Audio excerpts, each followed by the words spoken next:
솔직히 말씀드리면요. 지금이 제 인생에서 제일 재밌어요. 올해 72인 김명자 씨가 웃으며 말했습니다. 남편도 먼저 세상 떠났고 애들도 다 키워서 독립했는데 이상하게 하루가 너무 바빠요. 아침에 눈 뜨면 오늘 뭐 할까 생각하느라 벌써부터 신이 나요. 어제는 친구랑 미술관 갔다가 맛집 찾아다녔고 오늘은 아침 일찍 운동하고 점심엔 혼자 영화 보러 갈 거예요. 저녁엔 온라인 강의 들으려고요. 젊었을 땐 이렇게 못 살았어요. 그땐 남편 눈치, 시댁 눈치, 애들 뒷바라지에 하루가 그냥 지나갔거든요. 근데 지금은요? 정말 제 인생을 마음 가는 대로 살고 있는 것 같아요.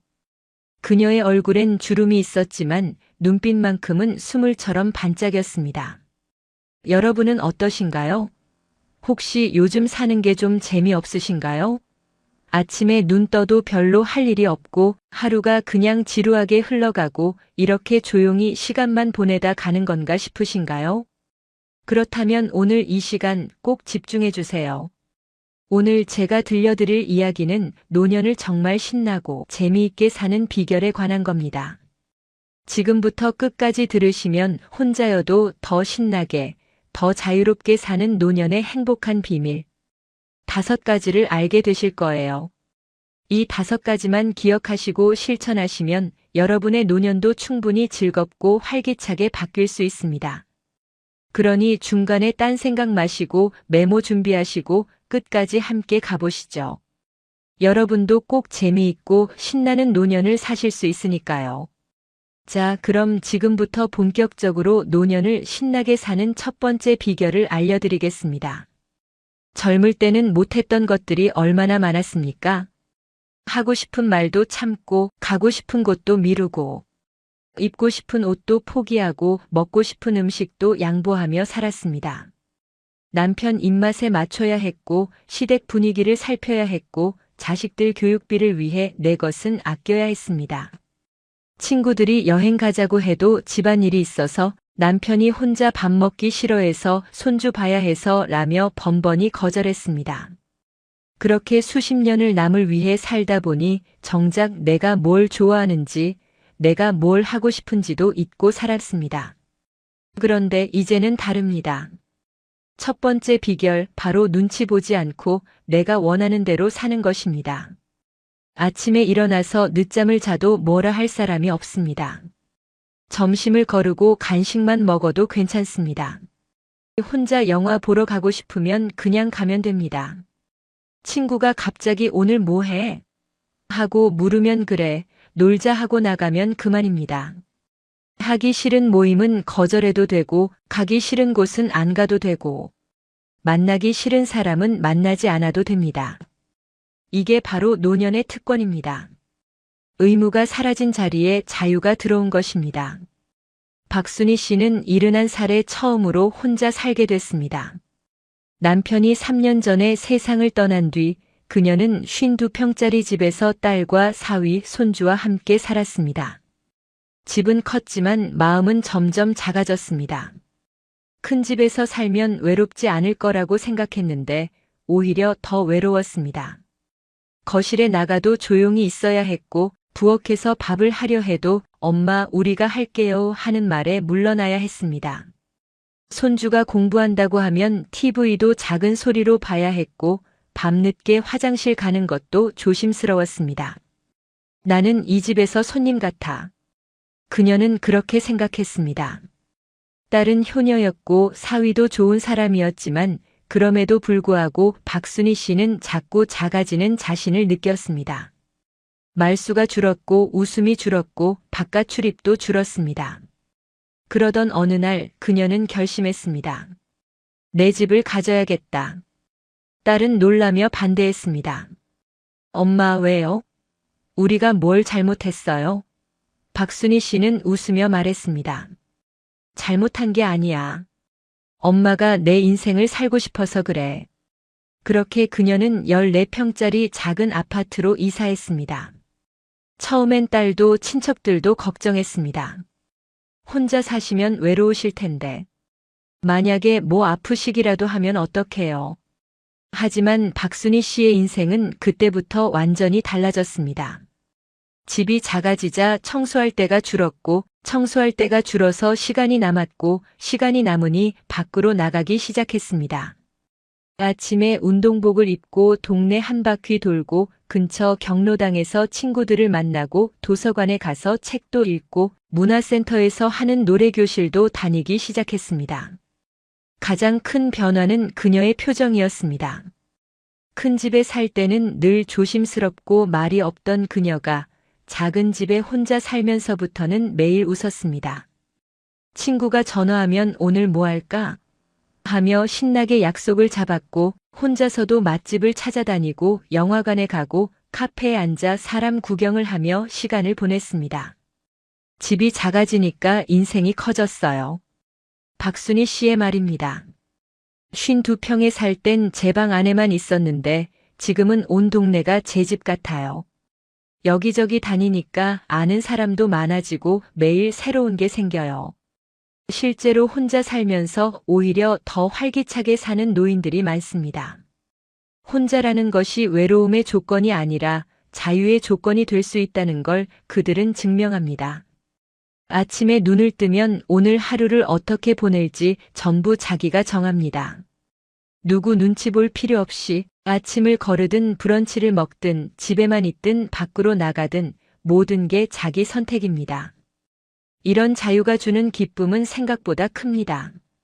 젊을 때는 늘 누군가를 위해 시간을 썼다면 이제는 온전히 자기를 위해 시간을 씁니다. 그게 이기적인 게 아니라 이제야 자기 인생을 사는 겁니다. 73세인 이영숙 씨는 매일 아침 6시에 일어나 동네를 한 바퀴 걷습니다. 예전에는 남편이 아침밥을 차려달라고 해서 새벽같이 일어나 밥을 지었지만 이제는 그럴 필요가 없습니다. 산책을 하고 돌아와서 간단히 토스트 한 조각과 과일을 먹고 커피 한 잔 마시며 창밖을 바라봅니다. 이 시간이 제일 좋아요. 아무 생각 안 하고 그냥 커피 향 맡으며 앉아 있는 게 이렇게 평화로운 줄 몰랐어요. 자, 여기까지가 첫 번째 비결이었습니다. 눈치 보지 말고 내가 원하는 대로 살기. 이제 두 번째 비결을 알려드릴게요. 혼자 사는 노년의 하루는 생각보다 훨씬 바쁩니다. 심심할 틈이 없습니다. 오전엔 운동을 하고 점심 전에 동네 마트에 들러 장을 보고 집에 와서 혼자 점심을 먹습니다. 혼자 먹는 밥이 처음엔 쓸쓸했지만 이제는 익숙하고 편합니다. 먹고 싶은 것만 해 먹으면 되니까요. 영상 보는 것도 익숙하고 사진 찍는 것도 좋아하고 카톡으로 친구들과 연락하며 약속도 잡습니다. 오늘 날씨 좋은데 산책 갈까? 이렇게 메시지를 보내면 금방 답이 옵니다. 좋아, 3시에 공원 앞에서 만나. 이렇게 약속이 잡히면 그날은 신납니다. 만나서 걷고 벤치에 앉아 수다 떨고 때로는 커피숍에 들어가 커피 한 잔 마시며 시간을 보냅니다. 두 번째 비결은 바로 혼자 노는 법을 배우는 것입니다. 혼자 사는 사람들은 혼자 노는 법을 압니다. 누가 함께 있지 않아도 자기 혼자 재미있게 시간을 보낼 줄 압니다. 그게 외로운 게 아니라 오히려 자유롭고 편안합니다. 75세인 최정자 씨는 혼자 영화관에 가는 걸 좋아합니다. 처음엔 혼자 영화 보러 가는 게 창피했어요. 다들 둘이서 오는데 나만 혼자니까요. 근데 몇 번 가보니까 별로 신경 안 쓰이더라고요. 영화는 어차피 혼자 보는 거잖아요. 보고 나서 느낀 점도 혼자 생각하면 되고요. 이제는 매주 한 번씩 가요. 할인 받을 수 있는 날 가서 팝콘 사 먹고 영화 보고 나오면 기분이 되게 좋아요. 혼자 영화 보는 것뿐만이 아닙니다. 혼자 맛집을 찾아가기도 하고 혼자 카페에 앉아 책을 읽기도 하고 혼자 여행을 가기도 합니다. 예전에는 혼자 밥 먹는 것도 눈치가 보였는데 이제는 당당합니다. 식당에 들어가 한 분이세요? 하고 물으면 네 하고 대답하고 구석 자리에 앉아 천천히 밥을 먹습니다. 혼자 먹으면 누구 눈치 볼 것도 없고 먹고 싶은 메뉴를 선택할 수 있고 먹는 속도도 마음대로 조절할 수 있습니다. 세 번째 비결을 알려드릴게요. 재미있게 사는 노년들의 공통점은 바로 몸을 움직인다는 겁니다. 집에만 있지 않습니다. 나가서 걷고 만나고 보고 듣습니다. 몸을 쓰면 마음이 살아납니다. 집에만 있으면 자꾸 우울해지고 생각이 많아지고 몸도 굳어지는데 밖으로 나가서 걷기 시작하면 달라집니다. 공기가 상쾌하고 햇빛이 따뜻하고 사람들 얼굴이 보이고 그러면서 기분이 좋아집니다. 별것 아닌 것 같지만 이게 큰 차이를 만듭니다. 68세인 강미란 씨는 매일 오전에 근처 공원을 3바퀴 걷습니다.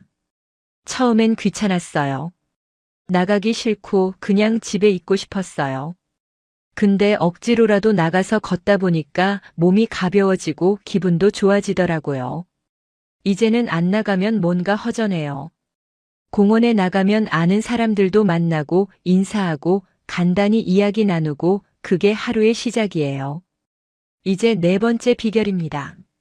노년을 신나게 사는 사람들은 새로운 걸 배우는 걸 두려워하지 않습니다.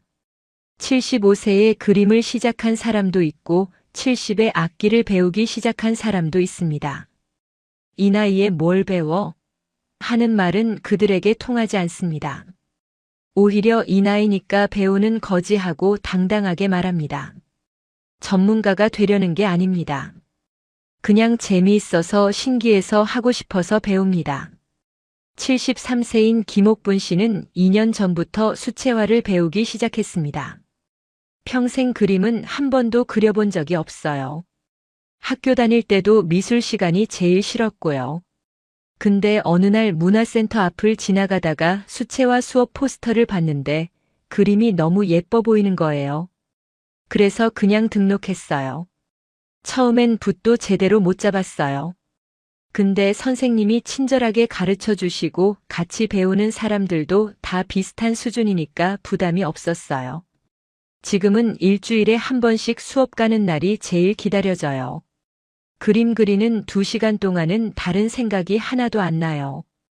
오롯이 그림에만 집중하는 그 시간이 너무 좋아요. 68세인 한명애 씨는 혼자 국내 여행을 다닙니다. 젊을 때는 가족과 함께 가야 한다고 생각했는데 이제는 혼자 가는 게 더 편하고 자유롭습니다. 작년에 처음 혼자 강릉에 갔어요. 이틀 동안 혼자 기차 타고 가서 바닷가 걷고 맛있는 건 먹고 카페에서 책 읽고 그렇게 시간을 보냈어요. 처음엔 혼자 여행 가는 게 무서웠어요. 길도 잃을 것 같고 밥도 혼자 먹기 싫고요. 근데 막상 가보니까 별일 아니더라고요. 요즘은 스마트폰으로 길도 찾고 맛집도 검색하고 다 되잖아요. 혼자 다니니까 오히려 더 자유롭고 내가 가고 싶은 곳만 가고 쉬고 싶을 때 쉬고 그게 너무 좋았어요. 그 이후로 2달에 한 번씩은 혼자 여행을 가요. 멀리 가지 않아도 돼요. 근처 도시에 하루 다녀오는 것만으로도 충분히 기분 전환이 돼요. 그녀는 여행 갈 때마다 사진을 찍고 카톡으로 친구들에게 보냅니다. 강릉 바다 왔어요 하고 사진을 올리면 친구들이 부럽다, 나도 가고 싶다 하고 댓글을 답니다. 그러면 또 기분이 좋습니다. 72세인 서영자 씨는 평생 못 배운 악기를 배우고 있습니다. 어렸을 때 피아노를 배우고 싶었는데 집안 형편이 어려워서 못 배웠어요. 그게 평생 한이었어요. 근데 이제라도 배워보자 싶어서 작년에 전자피아노를 샀어요. 유튜브 보면서 혼자 연습하다가 나중엔 근처 피아노 학원에 등록했어요. 학원 가면 애들이랑 같이 배우는데 처음엔 쑥스러웠어요.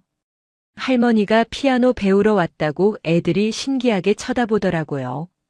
근데 선생님이 나이는 숫자일 뿐이에요.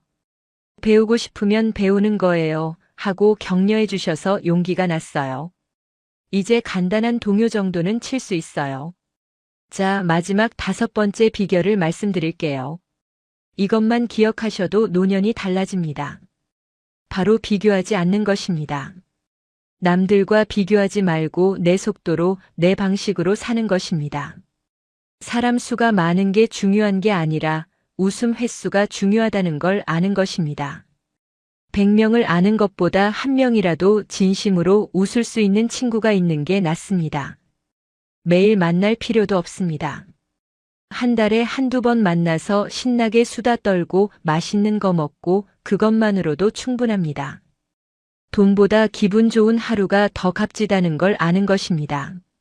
비싼 식당 가서 맛없게 먹는 것보다 동네 작은 국밥집에서 맛있게 먹는 게 낫습니다. 명품 가방 하나 사는 것보다 날씨 좋은 날 공원 걷다가 벤치에 앉아 햇볕 쬐는 게 더 행복할 수 있습니다. 혼자 놀 줄 아는 사람이 제일 강하다는 걸 아는 것입니다. 77세인 조미숙 씨는 혼자 사는 지 5년이 됐습니다. 처음엔 정말 외로웠어요. 밤에 혼자 있으면 무섭기도 했고요. 근데 시간이 지나니까 혼자 있는 게 편해졌어요. 이제는 누가 같이 살자고 해도 싫어요. 내 공간에서 내 마음대로 살 수 있는데 왜 다시 눈치를 봐야 해요? 혼자 살면서 제일 좋은 건 아무도 저를 판단하지 않는다는 거예요. 아침에 늦게 일어나도 점심을 라면으로 때워도 저녁을 굶어도 아무도 뭐라 안 해요. 제가 제 인생의 주인이에요. 이게 얼마나 큰 자유인지 몰라요.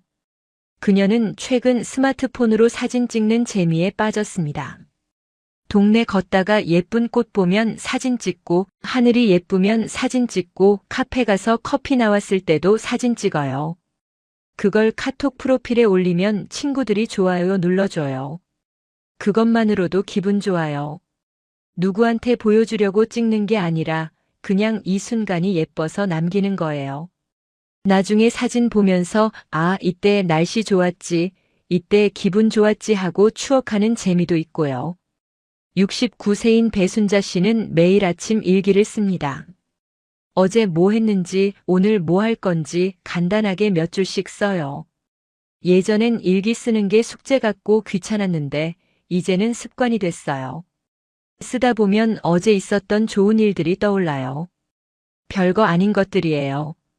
친구한테 전화 왔던 거, 산책하다가 본 강아지, 점심에 먹은 김치찌개가 맛있었던 것. 그런 것들을 쓰다 보면 내 하루도 나쁘지 않았네 하는 생각이 들어요. 일기 쓰는 게 감사 연습이 된 것 같아요. 노년의 행복은 특별한 것에 있지 않습니다. 매일매일 작은 것에 있습니다. 아침에 눈 떴을 때 오늘도 하루가 왔구나 하고 감사하는 마음, 창문을 열었을 때 들어오는 신선한 공기, 커피 한 잔 마시며 느끼는 여유, 동네 산책하다가 마주친 이웃과 나누는 인사, 친구와 통화하며 나눈 웃음, 혼자 먹는 저녁이지만 좋아하는 반찬이 있어서 맛있게 먹는 것. 밤에 누워서 오늘 하루를 돌아보며 나쁘지 않았어 하고 생각하는 것. 이런 작은 것들이 모여서 하루가 되고 그 하루들이 모여서 한 주가 되고 한 달이 되고 1년이 됩니다. 거창한 목표가 없어도 괜찮습니다. 67세인 윤혜숙 씨는 매주 목요일 오후에 친구들과 영화를 봅니다. 4명이서 한 달에 4번 보니까 일주일에 한 번 꼴이에요. 할인 받는 날 가니까 부담도 없고요. 영화 보고 나와서 카페 가서 영화 이야기하는 게 제일 재미있어요. 나는 이 부분이 좋았어. 나는 저 배우가 마음에 들었어 하면서 수다 떨다 보면 시간 가는 줄 몰라요. 가끔은 영화가 시시해도 괜찮아요. 영화보다 같이 있는 게 좋거든요. 그녀는 친구들과의 모임이 삶의 활력소라고 말합니다. 친구들 없었으면 진짜 외로웠을 거예요. 혼자 사는 것도 좋지만 가끔은 사람이 그리워요. 그럴 때 친구들 만나면 충전이 돼요. 그리고 다시 혼자 돌아와서 며칠 편하게 지내다가 또 만나고 싶으면 연락하고 그런 리듬이 좋아요. 노년은 내려놓는 시기가 아닙니다. 오히려 누리는 시기입니다. 의무에서 벗어나 비로소 자기가 원하는 것을 할 수 있는 시기입니다. 젊을 때는 해야 할 것들이 너무 많았습니다. 직장에 가야 하고 돈을 벌어야 하고 자식을 키워야 하고 집안일을 해야 하고 부모님을 모셔야 하고 그렇게 쫓기며 살았습니다. 하지만 이제는 다릅니다. 해야 할 것들이 줄어들고 그 자리에 하고 싶은 것들을 채울 수 있습니다. 이것이 노년의 축복입니다. 외로운 인생이 아니라 자유로운 인생입니다. 혼자라는 것이 불쌍한 게 아니라 누구의 간섭도 받지 않는 자유로운 상태입니다. 아침에 일어나는 시간도 먹는 것도 입는 것도 가는 곳도 만나는 사람도 전부 자기 마음입니다. 이 자유를 누리지 않는다면 그게 오히려 아까운 일입니다. 마지막을 기다리는 시간이 아니라 지금 가장 재미있는 챕터입니다. 인생에는 여러 챕터가 있습니다. 어린 시절, 청년 시절, 중년 시절, 그리고 노년. 각 챕터마다 다른 매력이 있고 다른 재미가 있습니다. 노년은 그 중에서도 가장 자유롭고 가장 여유롭고 가장 지혜로운 시기입니다. 이 시기를 그냥 지나보내기엔 너무 아깝습니다. 66세인 오정숙 씨는 매일 아침 요가를 합니다. 유튜브 보면서 따라해요. 처음엔 몸이 안 움직여져서 답답했는데 계속하다 보니까 조금씩 나아지더라고요. 완벽하게 하려고 하지 않아요. 내가 할 수 있는 만큼만 해요. 그게 중요한 것 같아요. 나를 남들과 비교하지 않는 것. 젊은 사람들처럼 하려고 하지 않는 것. 내 속도로 내 방식으로 하는 거요. 요가 끝나고 나면 몸도 가벼워지고 마음도 차분해져요. 하루를 시작하는 의식 같아요. 그녀는 요가뿐 아니라 스트레칭, 산책, 가벼운 운동을 꾸준히 합니다. 몸을 움직여야 정신도 또렷해져요. 하루 종일 앉아만 있으면 자꾸 졸리고 우울해져요. 근데 몸을 쓰면 달라져요. 혈액순환도 되고 기분도 좋아지고 밤에 잠도 잘 와요. 혼자 사는 게 아니라 혼자라서 편해요. 다시 누군가랑 같이 살라고 하면 싫을 것 같아요. 이것이 그들의 진심입니다. 혼자라는 것이 결핍이 아니라 하나의 선택이고 하나의 라이프 스타일이라는 것을 그들은 알고 있습니다. 물론 외로울 때도 있습니다. 밤에 혼자 있으면 쓸쓸할 때도 있고 아플 때 옆에 아무도 없으면 불안할 때도 있습니다. 하지만 그것보다 자유가 주는 기쁨이 더 큽니다. 아무 눈치 안 보고 아무 간섭 안 받고 온전히 자기 시간을 자기 마음대로 쓸 수 있다는 것. 이것이 노년이 누릴 수 있는 최고의 사치입니다. 자, 여러분, 여기까지 5가지 비결을 모두 말씀드렸습니다. 다시 한번 정리해 드릴게요. 첫 번째, 눈치 보지 말고 내가 원하는 대로 살기. 두 번째, 혼자 노는 법을 배우기. 세 번째, 몸을 움직이기. 네 번째, 새로운 것을 배우는 걸 두려워하지 않기. 다섯 번째, 비교하지 않고 내 속도로 살기. 이 5가지만 기억하시면 노년은 충분히 즐겁고 신나게 보낼 수 있습니다. 70세인 권미선 씨는 말합니다. 나이 들면서 깨달은 게 있어요. 행복은 큰 데 있는 게 아니라 작은 데 있다는 것. 맛있는 밥 한 끼, 따뜻한 햇살, 친구의 전화 한 통, 건강한 하루, 이런 것들이 진짜 행복이라는 걸 이제 알겠어요. 젊었을 땐 더 큰 집, 더 좋은 차, 더 많은 돈을 원했는데 이제는 그게 별로 중요하지 않아요.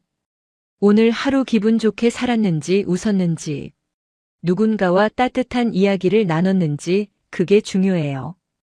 그녀의 말은 노년의 지혜를 담고 있습니다. 오랜 시간 살아오며 터득한 진짜 중요한 것과 중요하지 않은 것을 구별하는 능력. 그것이 노년의 가장 큰 자산입니다. 아직 늦지 않았습니다. 오늘이 제일 젊은 날입니다. 내일은 오늘보다 하루 더 나이 들지만 그렇다고 내일이 오늘보다 불행한 건 아닙니다. 나이는 숫자일 뿐 중요한 건 어떤 마음으로 하루를 사느냐입니다. 우울하게 살 수도 있고 신나게 살 수도 있습니다. 집에만 있을 수도 있고 밖으로 나갈 수도 있습니다. 외롭게 지낼 수도 있고 사람을 만날 수도 있습니다. 모든 건 선택입니다. 그 선택의 권한이 온전히 나에게 있다는 것, 그게 노년의 자유입니다. 혼자여도 아니 혼자라서 더 즐거운 인생이 있습니다. 눈치 보지 않아도 되고 맞춰주지 않아도 되고 참지 않아도 되는 인생. 아침에 눈 떠서 오늘 뭐 할까? 하고 생각하는 것만으로도 설레는 인생. 작은 것에 감사하고 작은 것에 행복해하고 작은 것을 즐길 줄 아는 인생. 그것이 진짜 노년의 모습입니다. 늙은 게 아니라 이제야 제대로 사는 겁니다. 70세 박순자 씨는 오랜 친구들과 점심 식사를 하다가 이런 말을 했답니다. 우리 아들 이번에 강남에 아파트 샀어. 30억 넘게 줬대. 그 자리가 조용해졌어요. 함께 밥 먹던 친구들이 갑자기 말이 없어졌답니다. 순자 씨는 이상했어요. 좋은 소식인데 왜 다들 그러지? 하지만 그날 이후 친구들에게서 연락이 뚝 끊겼답니다. 카톡 보내도 답이 없고, 모임 날짜를 정하자고 해도 다들 바쁘다고만 하고, 순자 씨는 나중에야 알았어요. 그 자리에 있던 친구 중 한 분의 아들은 사업 실패로 전세금도 못 뺀 상태였고, 또 다른 친구의 딸은 이혼 후 좁은 원룸에서 힘들게 살고 있었다는 걸요. 순자 씨는 자랑하려던 게 아니었어요. 그냥 기쁜 마음에 나눈 이야기였을 뿐인데, 그게 친구들에게는 자랑으로 들렸고 비교가 되었고 결국 40년 우정이 금이 간 겁니다. 혹시 여러분도 이런 경험 있으신가요? 좋은 마음에 한 말이 관계를 망친 경험요. 아니면 친구의 말에 상처받은 경험요. 나이 들수록 말 한마디가 관계를 결정합니다. 오늘은 아무리 친해도 절대 드러내면 안 되는 것들과 품격 있는 대화의 기술을 알려드리겠습니다. 여러분의 노년을 위해 중요한 시간이니까 끝까지 함께 해주세요. 자, 이야기 시작합니다. 나이 들수록 친구가 소중합니다. 가족은 각자 바쁘고 자녀들은 자기 삶을 살고 배우자마저 먼저 떠나면 남는 건 친구뿐이에요. 그래서 우리는 친구를 소중히 여깁니다. 오랜 시간 함께한 친구일수록 더 편하게 대하죠. 우리 사이에 뭐 이 정도는 괜찮겠지 하면서요. 하지만 바로 그 편함이 관계를 망가뜨립니다. 친하다고 해서 다 말해도 되는 건 아니에요. 오히려 친할수록 더 조심해야 합니다. 왜냐하면 가까운 사이일수록 상처는 더 깊게 남으니까요. 오늘 말씀드릴 5가지는 아무리 친해도 절대 드러내면 안 되는 것들입니다. 이걸 지키는 것만으로도 여러분의 인간관계는 훨씬 평화로워질 거예요. 첫째, 돈 자랑입니다. 돈 이야기는 관계를 가장 빠르게 망가뜨립니다. 우리 딸 시댁이 부자래. 차만 3대야. 나는 요즘 연금이랑 월세 받는 거 합치면 한 달에 꽤 되더라. 우리 손자 미국 유학 보냈는데 학비가 좀 들긴 하지만 투자할 만해. 이런 말들 혹시 하신 적 있으신가요? 자랑하려는 의도가 아니었을 수도 있어요. 그냥 좋은 소식을 나누고 싶었을 수도 있죠.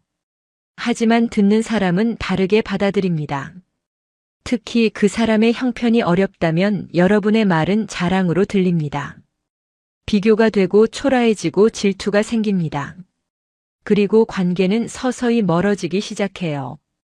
2025년 서울대학교 심리학과 연구에 따르면 65세 이상 노인들 사이에서 관계가 틀어지는 가장 큰 원인 중 하나가 경제적 격차와 그에 대한 무신경한 언급이라고 합니다. 같은 시간을 살아왔지만 누구는 풍족하고 누구는 어렵습니다. 이건 누구의 잘못도 아니에요. 하지만 풍족한 사람이 그걸 자랑하는 순간 관계는 무너집니다. 혹시 여러분도 이런 경험 있으신가요? 친구가 자기 자녀 자랑이나 돈 자랑을 늘어놓을 때 마음이 불편했던 경험요. 그게 바로 상대방도 여러분의 말을 들을 때 느끼는 감정입니다. 68세 김영자 씨는 친구 모임에서 이런 말을 들었답니다. 우리 며느리가 이번에 명품 가방 사줬어. 300만 원짜리래. 효심이 대단해. 영자 씨의 며느리는 명절에 5만 원짜리 선물 세트도 부담스러워하는 형편이었어요. 영자 씨는 그 말을 듣고 아무 말 못했답니다. 창피하고 초라하고 비교가 되었어요. 그날 이후 영자 씨는 그 친구와 거리를 두기 시작했답니다. 만나면 또 그런 이야기를 들을 것 같아서요. 영자 씨는 말합니다. 친구가 자랑하려던 건 아니었을 거예요. 하지만 그 말이 내게는 비수처럼 꽂혔어요. 그럼 돈 이야기를 아예 하지 말아야 할까요? 그건 아닙니다. 다만 방식을 바꾸면 됩니다. 자랑이 아니라 고민으로 이야기하세요. 요즘 물가가 많이 올라서 걱정이에요. 연금만으로는 부족해서 어떻게 해야 할지 모르겠어요. 이렇게 말하면 상대방도 공감하고 함께 이야기를 나눌 수 있습니다. 하지만 나는 괜찮아. 우리 집은 여유로워. 이런 식으로 말하는 순간 상대방은 거리를 둡니다. 공자는 이런 말을 했습니다. 군자는 화이부동하고 소인은 동의불화한다. 군자는 조화롭지만 무리지어 뽐내지 않고 소인은 무리지어 어울리지만 진정한 화합은 없다는 뜻이에요. 돈을 자랑하는 순간 여러분은 진정한 군자의 품격을 잃게 됩니다. 72세 최명숙 씨는 이런 경험을 했답니다. 친한 친구 모임에서 우리 손자가 의대 들어갔어. 등록금이 좀 들긴 하지만 투자할 만하더라라고 말했어요. 그 자리에 있던 한 친구의 손자는 대학도 못 가고 알바를 하고 있었답니다. 그 친구는 아무 말 없이 웃었지만 그날 이후 모임에 나오지 않았어요. 명숙 씨는 나중에야 알았답니다. 자기 말이 그 친구에게 상처가 되었다는 걸요. 명숙 씨는 말합니다.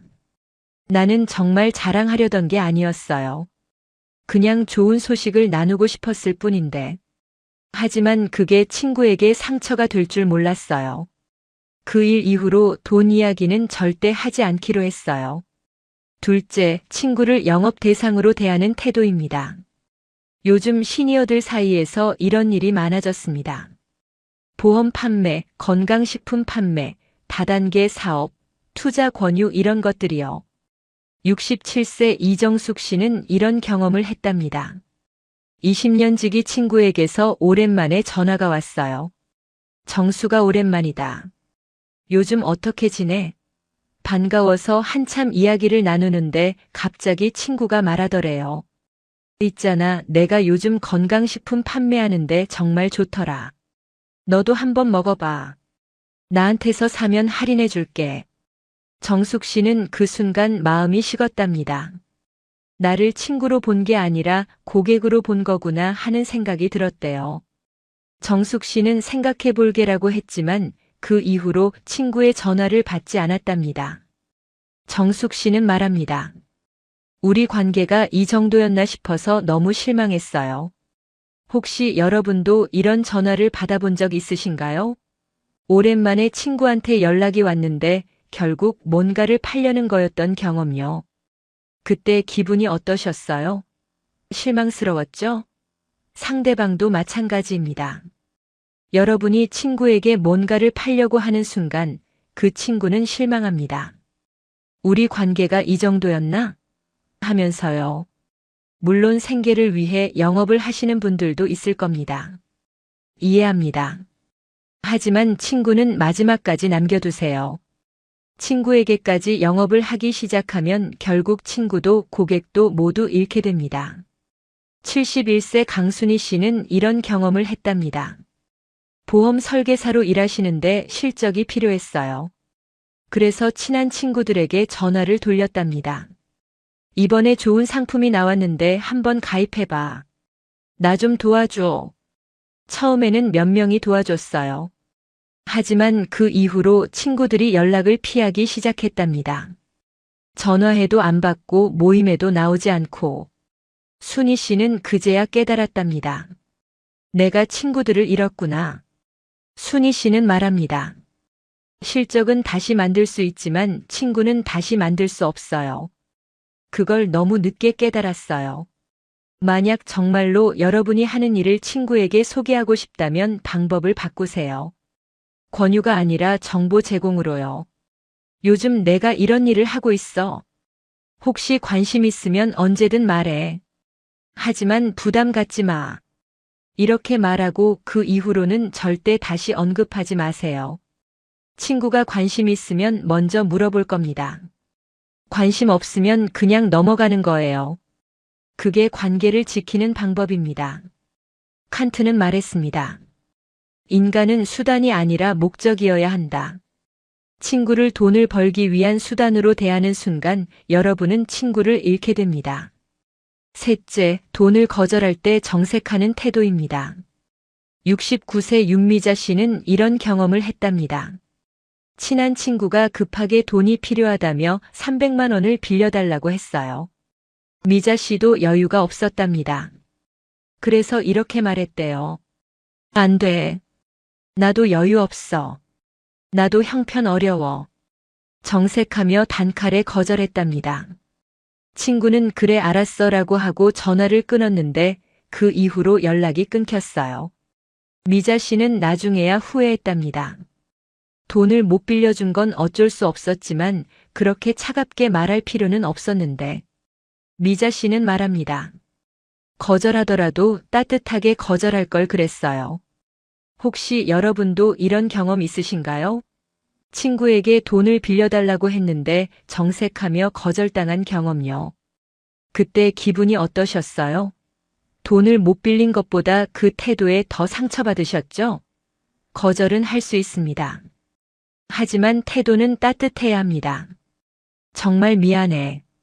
나도 도와주고 싶은데 지금 형편이 어려워서 어렵겠어. 대신 다른 방법을 함께 찾아볼까? 이렇게 말하세요. 공감을 먼저 표현하고 그 다음에 부드럽게 거절하세요.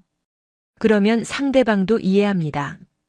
73세 박경희 씨는 이런 경험을 했답니다.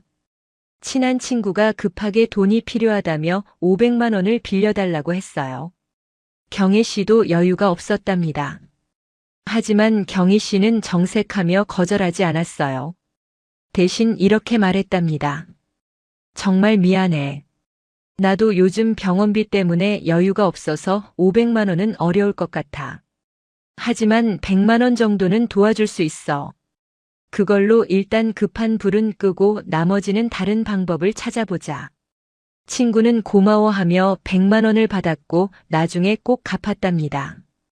그리고 두 사람의 우정은 더 깊어졌어요. 경희 씨는 말합니다. 거절할 때도 따뜻하게 거절하면 관계는 끊어지지 않아요. 거절의 기술은 3단계입니다. 첫째, 공감입니다. 힘든 상황이구나. 정말 안 됐어. 상대방의 상황을 먼저 공감하세요. 둘째, 설명입니다. 나도 요즘 형편이 어려워서 자기 상황을 솔직하게 설명하세요. 하지만 자세하게 말할 필요는 없어요. 간단하게만요. 셋째, 대안입니다. 다른 방법을 함께 찾아볼까? 완전히 외면하는 게 아니라 다른 방법으로라도 돕고 싶다는 마음을 표현하세요. 이 3단계만 지키면 거절해도 관계는 유지됩니다. 넷째, 비밀을 지키는 것입니다. 66세 조영숙 씨는 이런 경험을 했답니다. 친한 친구에게 아들의 이혼 사실을 털어놓았어요. 우리 아들이 이번에 이혼했어. 정말 마음이 아파. 이건 비밀인데 너만 알고 있어. 친구는 그래 걱정 마. 나만 알고 있을게라고 했답니다. 하지만 얼마 후 동네 사람들이 다 알게 되었어요. 그 친구가 다른 사람에게 말했고 그 사람이 또 다른 사람에게 말했고 결국 소문이 퍼진 겁니다. 영숙 씨는 말합니다. 내가 입을 다물었어야 했어요. 친구를 믿었는데 결국 배신당했어요. 그 일 이후로 어떤 비밀도 말하지 않기로 했어요. 혹시 여러분도 이런 경험 있으신가요? 친구에게 비밀을 털어놓았는데 나중에 그 비밀이 다른 사람들에게 퍼진 경험요. 그때 기분이 어떠셨어요? 배신감이 들고 화가 나고 후회되셨죠? 내가 왜 그 말을 했을까? 하면서요. 비밀은 아예 말하지 않는 게 최선입니다. 특히 여러분의 약점이 될 수 있는 비밀, 가족의 치부, 자녀의 문제, 건강의 비밀 이런 것들은 절대 말하지 마세요. 말하는 순간 여러분의 약점이 됩니다. 비밀을 지키는 가장 좋은 방법은 애초에 말하지 않는 겁니다. 말해야 마음이 편해질 것 같아라고 생각하시나요? 착각입니다. 말하는 순간은 시원할 수 있어요. 하지만 나중에 후회하게 됩니다. 내가 왜 그 말을 했을까? 하면서요. 쇼펜하우어는 말했습니다. 침묵은 지혜로운 자의 대답이다. 말하지 않는 것도 지혜입니다. 특히 비밀은 더욱 그렇습니다. 이제 좋은 인간관계를 위한 3가지 수칙을 말씀드릴게요. 첫째, 경청입니다. 경청은 말이 끝나기를 기다리는 척이 아닙니다. 마음을 듣는 겁니다. 상대방이 말할 때 핸드폰 보지 마세요. 딴 생각하지 마세요. 다음에 뭐라고 대답할지 생각하지 마세요. 그냥 온전히 들으세요. 상대방의 눈을 보고 고개를 끄덕이며 들으세요. 그러면 상대방은 존중받는다고 느낍니다. 이 사람은 내 말을 진심으로 들어주는구나 하면서요. 69세 조영자 씨는 이런 경험을 했답니다. 친구들 모임에서 한 친구가 자기 고민을 이야기하는데 다른 친구들은 핸드폰만 보고 있었답니다. 하지만 영자 씨는 그 친구의 눈을 보며 고개를 끄덕이며 온전히 들었어요. 그날 이후 그 친구는 영자 씨를 가장 믿는 친구로 여기게 되었답니다. 영자 씨는 말합니다. 경청은 최고의 선물이에요. 돈 한 푼 들지 않지만 상대방에게는 큰 위로가 되죠. 둘째, 격려입니다. 칭찬과 격려는 다릅니다. 칭찬은 결과를 인정하는 거예요. 잘했어, 대단해 이런 거죠. 하지만 격려는 과정을 인정하는 겁니다. 많이 힘들었겠다. 정말 노력했구나 이렇게요. 시니어들에게는 격려가 더 필요합니다. 왜냐하면 나이 들면 결과보다 과정이 더 힘들거든요. 잘했어 보다 힘들었을 텐데 고생했어라는 말이 더 큰 위로가 됩니다. 혹시 여러분도 누군가에게 격려받고 싶으신가요? 내가 얼마나 힘들게 살아왔는지 알아줬으면 좋겠어 하고 바라신 적 있으신가요? 그렇다면 먼저 다른 사람을 격려하세요. 여러분이 격려하면 상대방도 여러분을 격려하게 됩니다. 격려는 순환합니다. 셋째, 겸손입니다. 나를 낮출수록 관계의 격이 올라갑니다. 나는 이렇게 살았어. 나는 이렇게 성공했어. 이런 식으로 자랑하지 마세요. 대신 나도 많이 부족해. 나도 실수 많이 했어. 이렇게 낮추세요. 그러면 상대방은 편안해집니다. 이 사람은 나를 판단하지 않는구나. 나도 편하게 이야기할 수 있겠다. 하면서요. 겸손은 관계를 편안하게 만듭니다. 니체는 말했습니다. 진정한 힘은 스스로를 낮출 줄 아는 데서 나온다. 자신을 높이는 사람은 약해 보입니다. 하지만 자신을 낮추는 사람은 강해 보여요. 역설적이지만 사실입니다. 이제 품격 있는 대화의 기술을 알려드릴게요. 첫째, 한 박자 쉬고 말하는 습관입니다. 상대방이 말을 끝내고 한 박자 쉰 다음에 대답하세요. 그 한 박자의 여유가 여러분의 말에 무게를 실어줍니다. 급하게 대답하면 가볍게 들리지만 한 박자 쉬고 대답하면 이 사람은 생각하고 말하는구나라고 느껴집니다. 둘째, 천천히 낮게 말하는 습관입니다. 빠르고 높은 목소리는 불안해 보입니다. 하지만 천천히 낮게 말하면 안정적으로 들려요. 말의 속도가 인생의 무게를 결정합니다. 천천히 말하는 사람은 여유로워 보이고 품격 있어 보입니다. 셋째, 상대방의 이름을 불러주는 습관입니다. 영희야, 순자야 이름을 불러주세요. 이름을 불러주면 상대방은 존중받는다고 느낍니다. 이 사람은 나를 중요하게 생각하는구나 하면서요. 마지막으로 품격이라는 한자를 보세요. 입 구자가 3개나 들어 있습니다. 사람의 격은 무엇을 가졌느냐가 아니라 무엇을 말하지 않느냐에서 드러납니다. 돈 자랑하지 않는 것, 친구를 영업 대상으로 보지 않는 것, 따뜻하게 거절하는 것, 비밀을 지키는 것 이런 것들이 여러분의 품격을 만듭니다. 말하는 것을 조심하는 것 그것이 바로 품격의 시작입니다. 여러분 오늘 이야기 끝까지 들어주셔서 진심으로 감사드립니다. 오늘 배운 것 중에 딱 하나만 기억해 주세요. 그것만으로도 여러분의 관계는 훨씬 평화로워질 겁니다. 혹시 주변에 이 이야기가 필요한 분이 계시다면 카톡으로 공유해 주세요. 이 영상 한번 봐봐. 나한테 정말 도움이 됐어. 여러분의 작은 나눔이 누군가에게는 큰 위로가 될 수 있습니다. 오늘 이 영상이 도움이 되셨다면 구독과 좋아요로 함께 해주세요. 여러분의 구독 하나하나가 제게는 정말 큰 힘이 됩니다. 오늘부터 말 하나를 바꿔보세요. 말이 바뀌면 관계가 바뀌고 관계가 바뀌면 인생이 바뀝니다. 여러분 한 분 한 분 모두 품격 있고 존중받는 삶을 사시길 진심으로 바랍니다. 항상 건강하시고 행복한 일만 가득하시길 바랍니다. 지금까지 황금노후였습니다. 진심으로 감사드립니다. 여러분이 두려워하는 그것 완전히 잘못 알고 계십니다.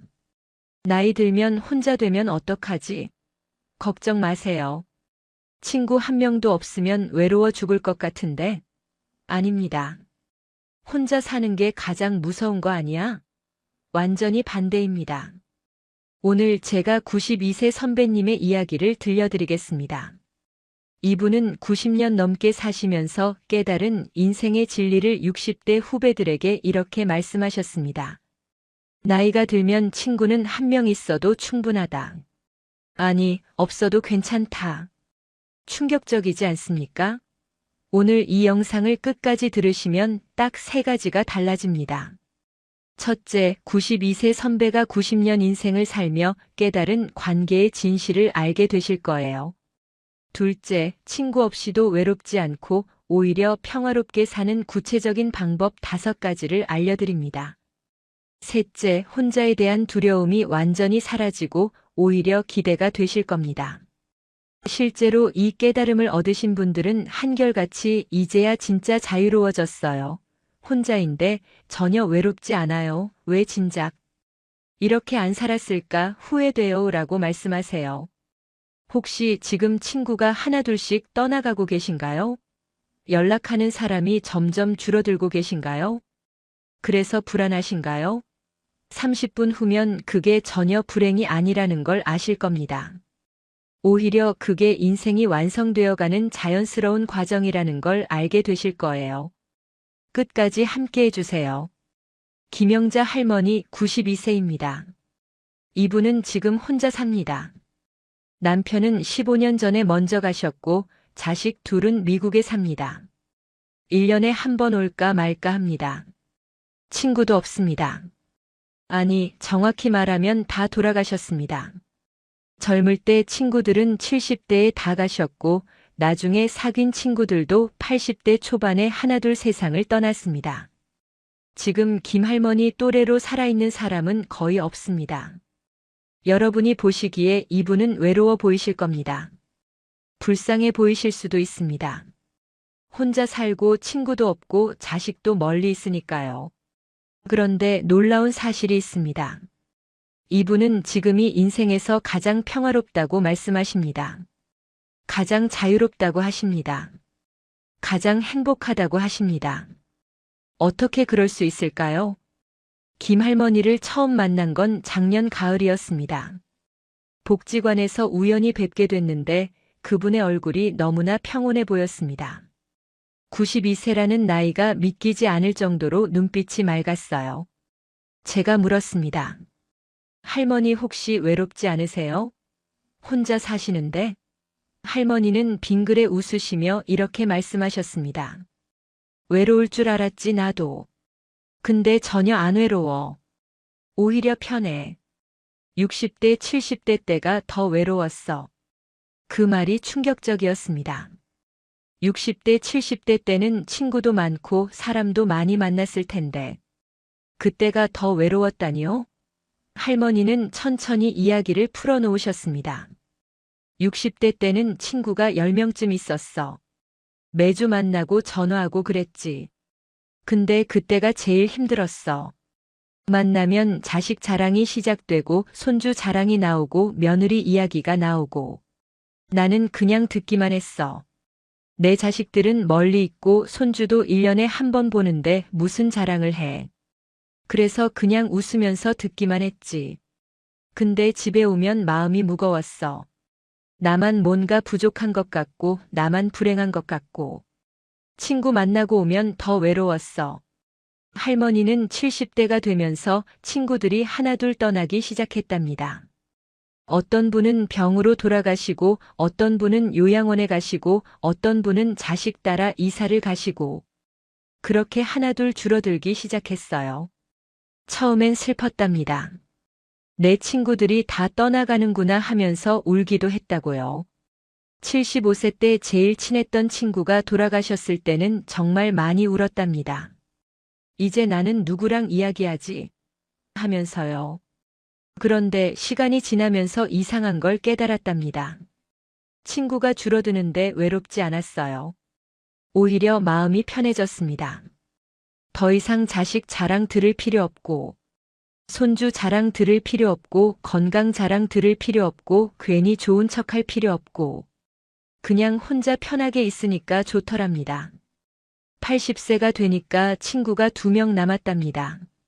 그 2명도 85세 때 다 돌아가셨어요. 그때부터 김 할머니는 완전히 혼자가 됐습니다. 전화할 사람도 없고 만날 사람도 없고 그냥 혼자였어요. 주변 사람들이 걱정했답니다. 할머니 외로우시겠어요. 할머니 누구라도 사귀세요 하면서요. 복지관 사회복지사가 친구 만들어 드릴까요? 하고 물었답니다. 할머니는 정중히 거절했어요. 괜찮아요. 나 혼자 편해요. 할머니는 지금 혼자 사는 삶이 정말 좋답니다. 아침에 일어나서 아무도 신경 쓸 필요 없이 하고 싶은 대로 하루를 삽니다. 늦게 일어나도 괜찮고 TV 하루 종일 봐도 괜찮고 밥 안 먹고 빵만 먹어도 괜찮습니다. 누가 뭐라 하는 사람이 없으니까요. 할머니는 말씀하십니다. 60대 때는 사람들 눈치를 많이 봤어.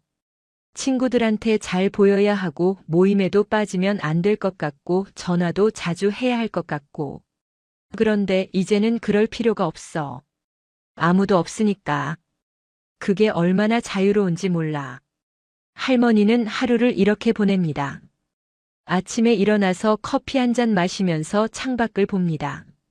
날씨가 좋으면 산책을 나가고 날씨가 안 좋으면 집에서 TV를 봅니다. 점심은 간단히 먹고 오후에는 낮잠을 잡니다. 저녁에는 책을 읽거나 라디오를 듣습니다. 특별한 일 없이 그냥 이렇게 하루가 흐릅니다. 누가 보기엔 지루해 보일 수 있어요. 하지만 할머니는 이 하루가 너무 좋답니다. 젊었을 때는 바쁘게 살았어. 자식 키우고 남편 뒷바라지하고 집안일하고 친구 만나고 쉴 틈이 없었지. 그런데 이제는 아무것도 안 해도 돼. 그냥 내가 하고 싶은 것만 하면 돼. 이게 얼마나 행복한지 60대, 70대 분들은 모를 거야. 할머니가 말씀하시는 건 이겁니다. 나이가 들면 친구는 필요 없어. 한 명 있어도 좋고 없어도 괜찮아. 중요한 건 내가 나 자신과 편한가야. 혼자 있는 게 괜찮은가야. 할머니는 젊었을 때 친구가 많았답니다. 20대, 30대 때는 친구가 정말 많았어요. 매일 누군가를 만났고 전화하고 편지하고 그랬답니다. 40대, 50대 때도 친구 모임이 많았어요. 엄마 친구들, 교회 친구들, 동네 친구들 정말 많았습니다. 그런데 60대가 되면서 하나둘 멀어지기 시작했답니다. 어떤 친구는 이사를 가고 어떤 친구는 바빠지고 어떤 친구는 연락이 뜸해지고 70대가 되니까 친구가 확 줄었어요. 80대가 되니까 거의 없어졌고요. 90이 넘어가니까 완전히 없어졌습니다. 처음엔 슬펐답니다. 내가 사람들한테 버려진 건가, 내가 뭘 잘못한 건가 하면서 자책도 했다고요. 그런데 시간이 지나면서 깨달았답니다. 아, 이게 자연스러운 거구나. 나이가 들면 관계가 줄어드는 게 당연한 거구나. 이게 정상이구나. 그리고 더 중요한 걸 깨달았답니다. 친구가 없어도 괜찮구나. 혼자여도 괜찮구나. 외롭지 않구나. 할머니는 말씀하십니다. 60대, 70대 분들은 혼자 되는 걸 너무 두려워해. 친구 없으면 어떡하지, 혼자 살면 어떡하지, 외로우면 어떡하지 하면서.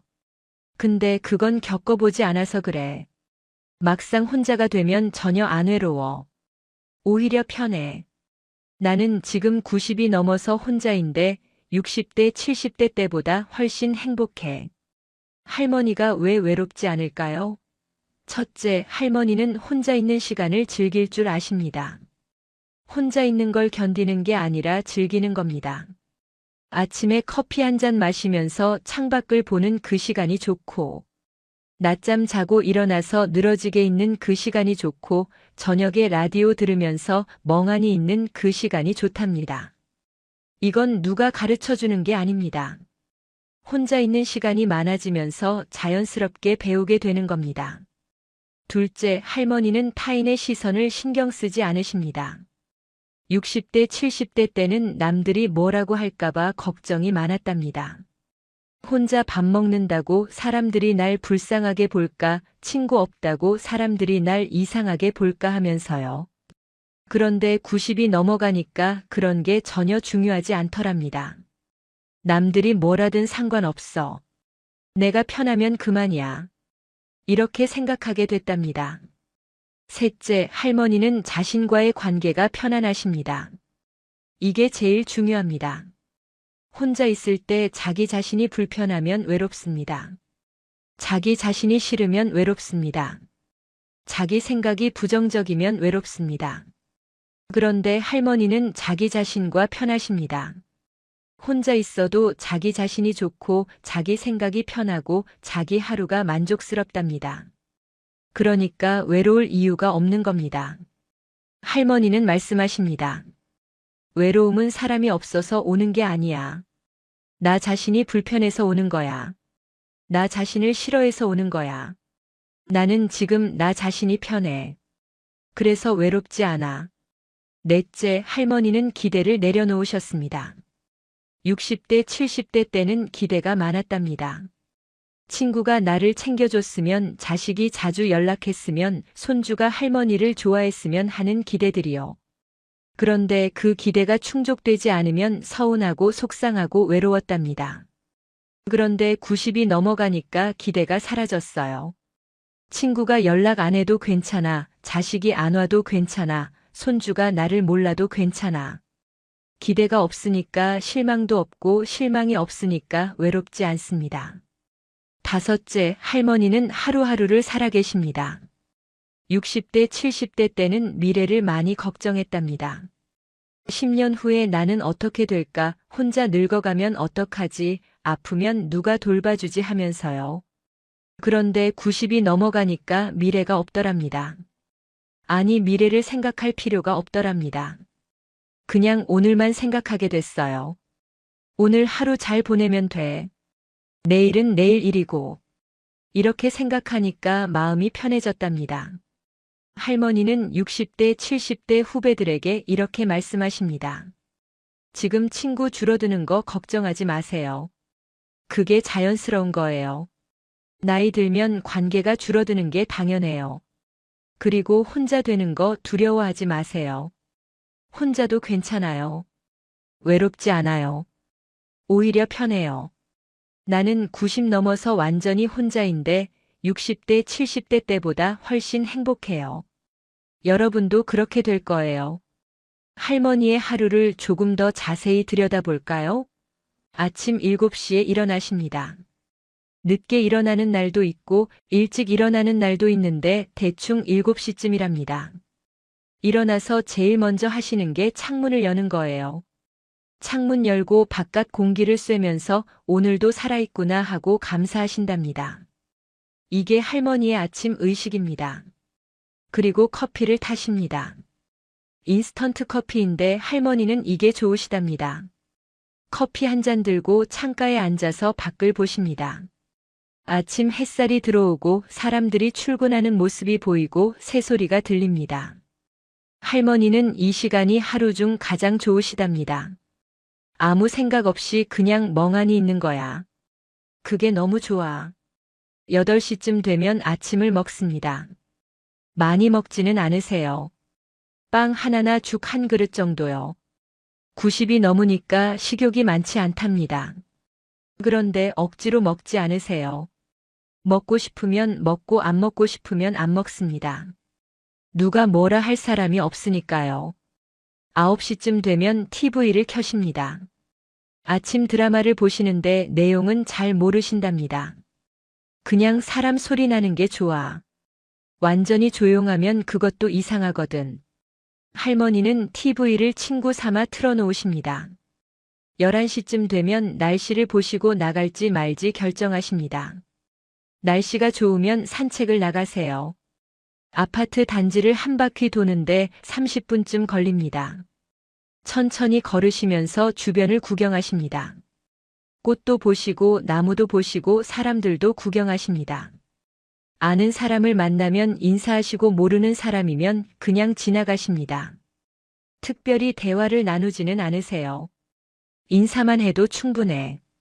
길게 이야기 안 해도 돼. 12시쯤 집에 오셔서 점심을 먹습니다. 간단하게 먹으세요. 어제 남은 반찬에 밥 한 공기 정도요. 1시쯤 되면 낮잠을 주무십니다. 이게 할머니의 가장 큰 즐거움 중 하나랍니다. 낮잠만큼 좋은 게 없어. 아무 걱정 없이 그냥 자는 거야. 1시간쯤 자고 일어나면 기분이 너무 좋아. 3시쯤 일어나서 차를 한 잔 드십니다.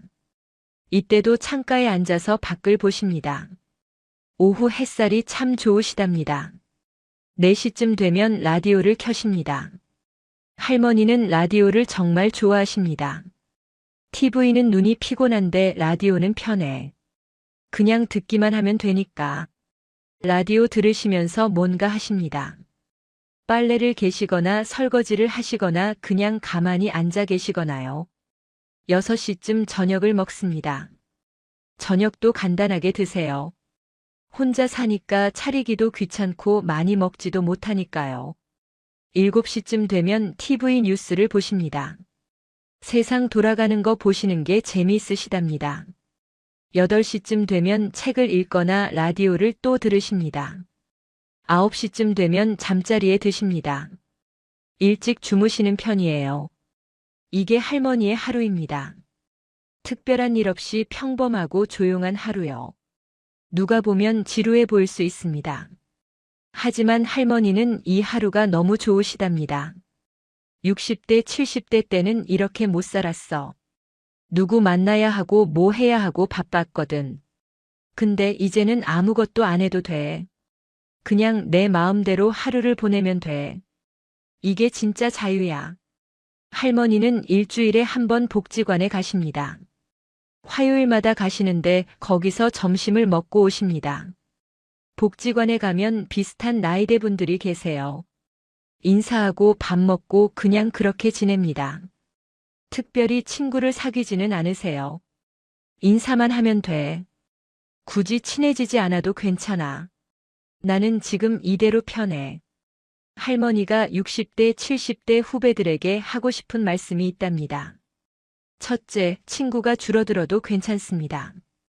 그게 자연스러운 겁니다. 나이 들면 관계가 줄어드는 게 당연합니다. 죽는 사람도 있고 아픈 사람도 있고 이사 가는 사람도 있고요. 그렇게 하나둘 줄어듭니다. 그건 여러분 잘못이 아닙니다. 그냥 나이 드는 과정입니다. 둘째, 혼자 되는 걸 두려워하지 마세요. 혼자도 괜찮습니다. 외롭지 않습니다. 오히려 편합니다. 할머니는 지금 완전히 혼자인데 60대, 70대 때보다 훨씬 행복하답니다. 왜냐하면 아무 눈치 안 보고 아무 비교 안 하고 그냥 자기 마음대로 살 수 있으니까요. 셋째, 혼자 있는 시간을 즐기는 법을 배우세요. 이게 제일 중요합니다. 혼자 있는 걸 견디는 게 아니라 즐기는 겁니다. 커피 한 잔 마시면서 창밖 보기, 낮잠 자고 일어나기, 라디오 들으면서 멍하니 있기, 이런 게 다 즐거움입니다. 이걸 즐길 줄 알면 혼자여도 외롭지 않습니다. 넷째, 기대를 내려놓으세요. 친구가 나를 챙겨줬으면, 자식이 자주 왔으면, 사람들이 나를 기억해줬으면 하는 기대를 내려놓으세요. 기대가 있으면 실망하고 실망하면 외롭습니다. 기대를 내려놓으면 실망도 없고 외롭지도 않습니다. 5째, 오늘만 생각하세요. 10년 후 걱정하지 마세요. 내일도 걱정하지 마세요. 오늘만 생각하세요. 오늘 하루 잘 보내면 돼.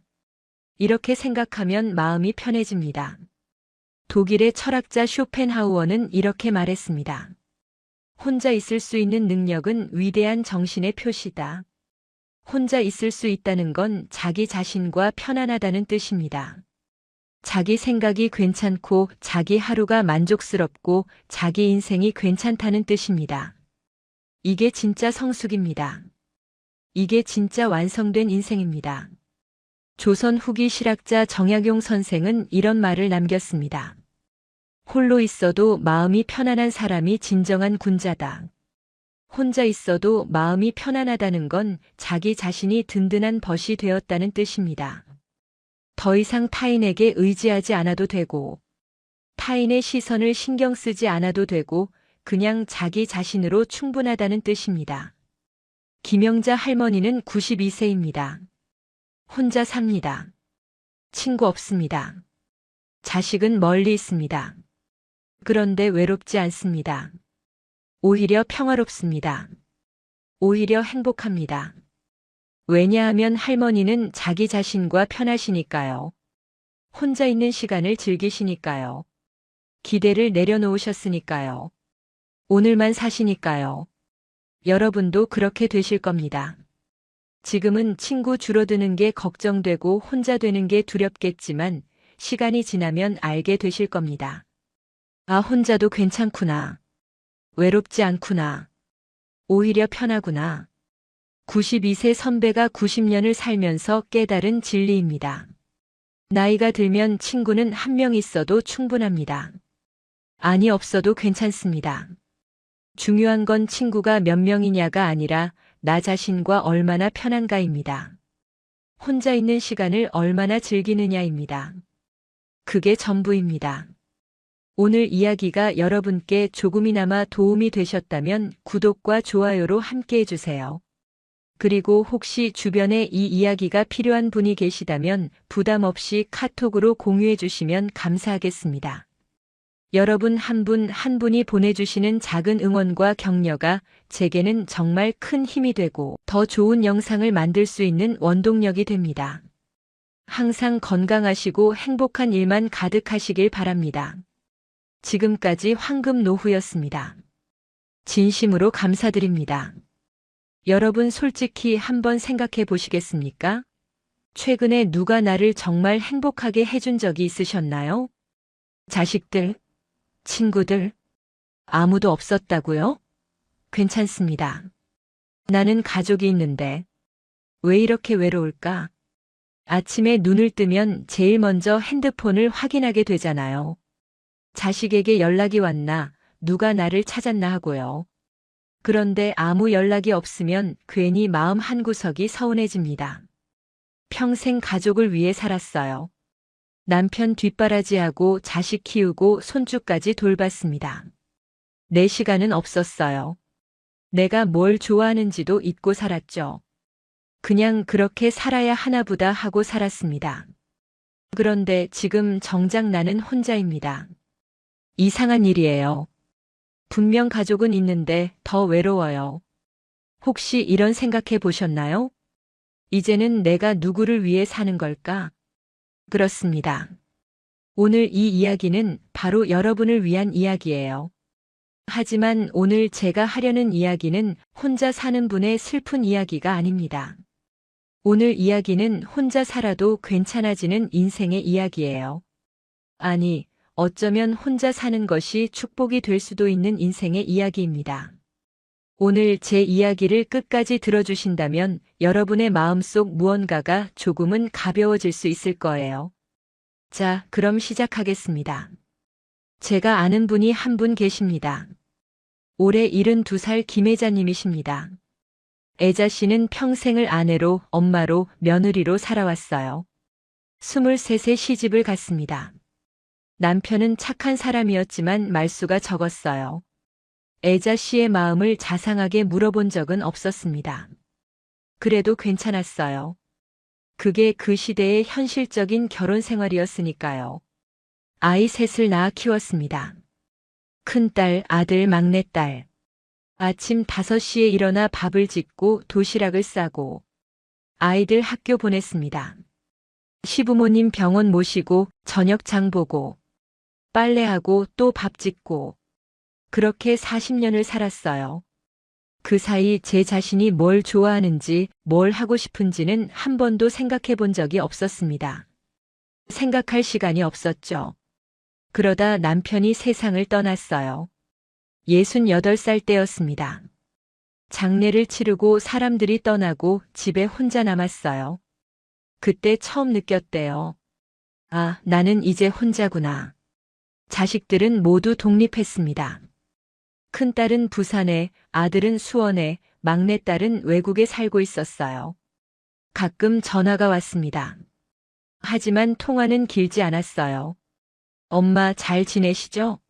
몸 조심하세요. 그게 다였습니다. 애자 씨는 전화기를 내려놓고 빈 거실을 바라봤대요. TV는 켜져 있었지만 아무 소리도 들리지 않았습니다. 그날 밤 애자 씨는 이렇게 생각했습니다. 나는 평생 가족을 위해 살았는데 지금 이 순간 나는 누구를 위해 사는 걸까? 그 질문이 가슴을 무겁게 짓눌렀다고 합니다. 처음 몇 달은 정말 힘들었대요. 아침에 일어나도 할 일이 없었습니다. 밥을 해도 혼자 먹으니 맛이 없었어요. TV를 봐도 재미가 없었습니다. 가끔 자식들에게 전화를 걸었어요. 하지만 자주 걸면 부담스러워할까봐 일주일에 한 번만 걸었습니다. 통화는 늘 짧았어요.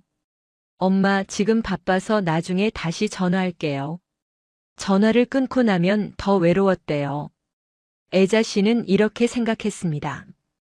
혼자 남겨진 내 인생은 이제 끝인가? 그런데 어느 날 우연히 동네 도서관에 갔어요. 자식이 사준 책을 반납하러 간 길이었습니다. 도서관은 조용했어요.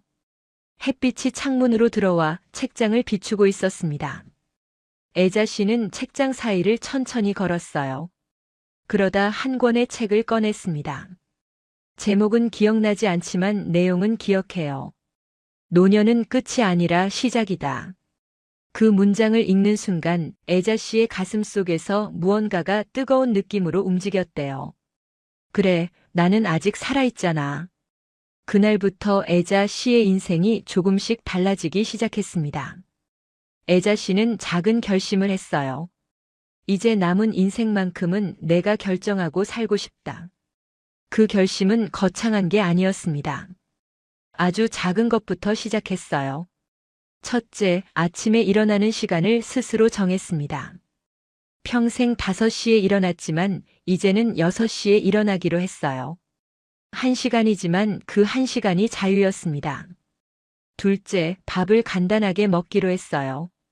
평생 남을 위해 정성껏 밥을 차렸지만 이제는 혼자니까 편하게 먹기로 했습니다. 김치찌개 한 그릇, 계란 한 알, 그게 전부였어요. 그런데 이상하게도 그 밥이 더 편했대요. 셋째, 전화를 기다리지 않기로 했습니다. 자식이 전화하면 받고 안 하면 안 받기로 했어요. 대신 혼자 산책을 나갔습니다. 동네 공원을 천천히 걸었어요. 그렇게 몇 달이 지났습니다. 그런데 놀라운 일이 일어났어요. 애자 씨는 더 이상 외롭지 않았대요. 아니, 정확히 말하면 외로움의 종류가 달라졌다고 합니다. 전에는 나는 버림받았다는 외로움이었어요.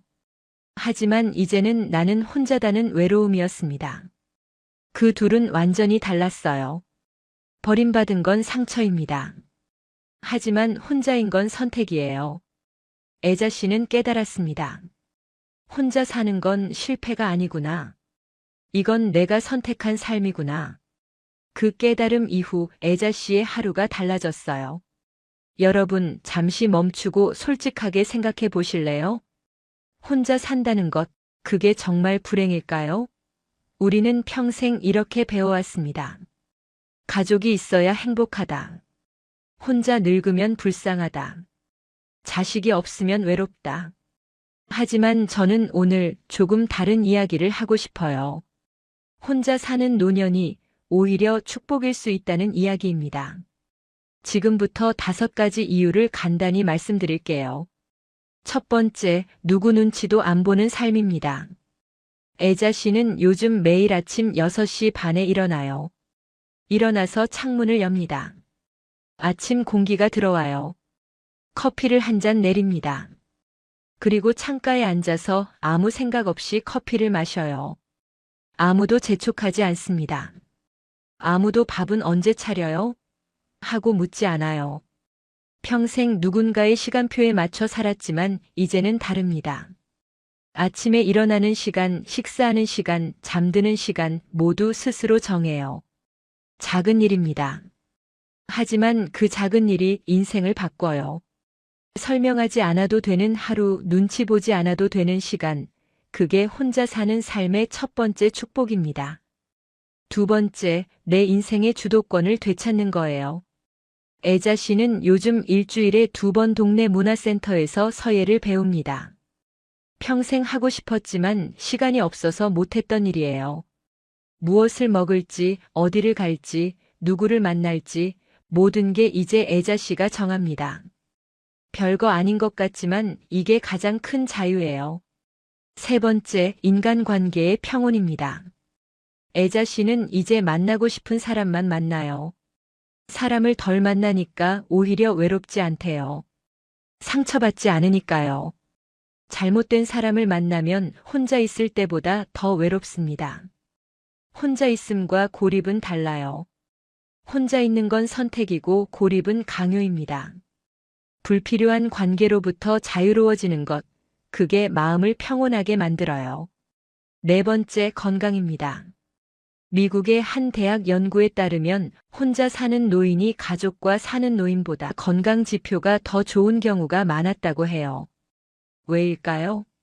혼자 사는 노인은 자기 건강을 스스로 책임지기 때문입니다. 애자 씨도 혼자 사니까 오히려 밥을 잘 챙겨 먹고 매일 산책을 나가고 약도 스스로 챙겨요. 무엇보다 스트레스가 줄었대요. 눈치 볼 사람이 없으니까요. 5번째, 경제적 자립입니다. 애자 씨는 한 달에 100만 원으로 살아요. 혼자 살면 돈이 많이 안 듭니다. 중요한 건 큰 부자가 되는 게 아니라 누구에게 기대지 않아도 스스로 관리 가능한 삶을 사는 거예요.